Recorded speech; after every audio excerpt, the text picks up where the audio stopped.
ооба биз акыркы учурда кошуна казак туугандар менен көп мына тыгыз байланышта иштеп атабыз.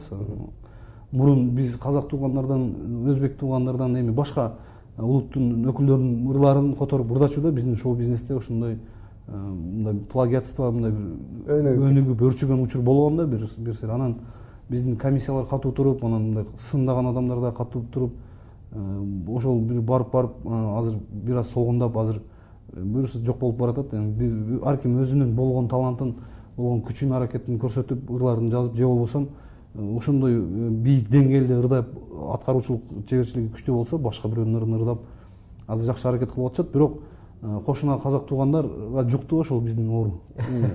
Биздин ырлардын бардыгын деп айтуудан алысмын. Эми көпчүлүк бөлүгүн алар которуп ырдап атышат. Мен бул жөнүндө Казакстандын улуттук телеканалына да барып чакырышкан, барып интервью берип сүйлөшүп, алардын композиторлору менен отуруп, ушундай эфирде отуруп сүйлөшүп келгенбиз. Алар бизди эч ким токтото албайт, биз которо беребиз, себеби сурап ырдап атабыз дейт. Бирок действительно алар сурап ырдашат. Менин эле бир жалган айтпасам, кыргыз айтсам бир 7-8 ырымды ырдашып жүрөт. Мага окшогон эми көп эле адамдар ырдап жүрүшөт, бирок алар сурайт, авторлорун каттатат, ушундай документин мындай туп-туура кылып алып туруп ырдашат. Айтып эле ырдашат да, бул кыргыздын мындай деген композиторунун ыры деп туруп эле ырдашат алар.